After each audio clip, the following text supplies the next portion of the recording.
Si tu devais me définir en 3 critères, Ouais. c'est quoi le japonais moderne de Motesando ou d'Harajuku? D'Harajuku, simplement jeunesse, mode, animation. C'est con, mais pas les animés évidemment, mais animation, le fait que ça bouge. Cette modernité, il faut savoir donc qu'il y a ce pont. Est-ce que ce pont-là qu'on regarde ici, Ouais. c'est la frontière? Est-ce que ce pont, c'est la frontière qui mène à autre chose? Parce que là, on est côté au Motesando Harajuku. Ouais. Pour toi, c'est la modernité. Le pont, il mène vers quoi?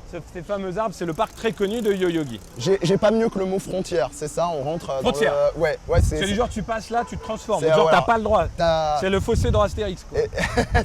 c'est un peu ça, où la portée dans la divine comédie de Dante, pour qui veut.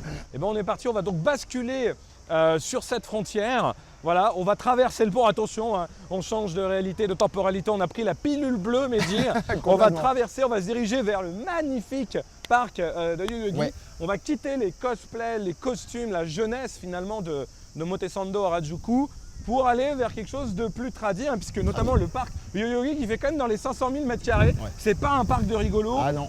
Il s'étend au sud du temple dédié à Meiji, hein, qui a été reconstruit après la Exact. guerre. Ce parc a notamment été site olympique dans les années 60. Ouais. Il aurait pu l'être en 2016, mais on Et sait non. que ça se passe à Rio. On me dit que non. Voilà, et donc on va voir à quoi ressemble de l'intérieur ce parc. C'est parti.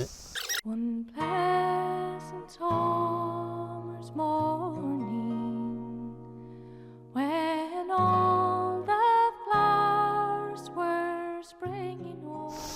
On rentre dans ce parc et c'est quoi? C'est un lieu touristique? C'est un lieu pour voir de la musique le dimanche? C'est un lieu pour faire du vélo? C'est quel genre de parc? Me dis pas un parc à la Boulogne de nuit, mais à part ça, c'est quelle typologie de parc? Le parc de Yoyogi. Pourquoi est-ce qu'on va au parc de Yoyogi? Alors déjà le vélo t'oublies, on y va comme tu disais, ça reste quand même un spot touristique assez important, c'est un des passages inévitables à Tokyo. Ici, comme on peut voir, on est vraiment entouré par la verdure, on a un côté, si on fait une référence un peu au otaku, très rapidement on se dit ah, putain, c'est du décor de Ghibli, on est en mode détente, on est en mode chilling, on marche, on va se poser au niveau un peu plus haut du temple à proprement parler.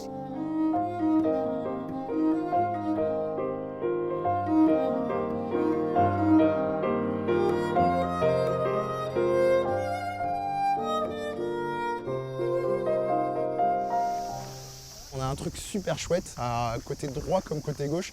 Alors visuellement déjà c'est l'éclate, donc c'est vraiment comme c'est indiqué sur le signe, c'est des tonneaux donc, de saké qu'on retrouve assez souvent dans les grands temples au Japon en règle générale. Donc là c'est vraiment un régal pour les yeux globalement. Et sur la gauche, ce qui est assez marrant, j'ai pas vu ça dans d'autres temples japonais, ça peut peut-être exister. Là on a des tonneaux de vin, et pas n'importe quel tonneau de vin, on a des tonneaux de vin français. Il faut savoir, donc c'est indiqué parce que... Domaine pied maison. S'il vous plaît, domaine paquet, le domaine qui envoie, domaine champi, enfin bref, j'en passe. Et ce qu'il faut savoir, c'est que ça a signé une amitié franco-japonaise. Ça a été des échanges de vins qui ont été faits D'où avec les la Gouttes de France. Dieu, le manga qui marche très Et bien. bah peut-être, blague à part, sincèrement, il faut savoir quand même au Japon qu'il y a un côté du raffinement qui est super poussé.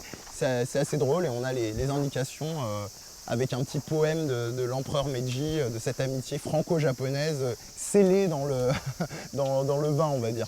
Je vais rebondir sur un point que tu as donné, tu me demandais trois mots-clés à l'entrée. Je vais en rajouter un quatrième, je vais tricher sur le Japon en règle générale, ce serait, je dirais, le raffinement. Ce qu'il faut savoir, c'est que le Japon, ce qui qualifie beaucoup, et la fierté des Japonais, ça va être de prendre quelque chose existant et de le raffiner à l'extrême.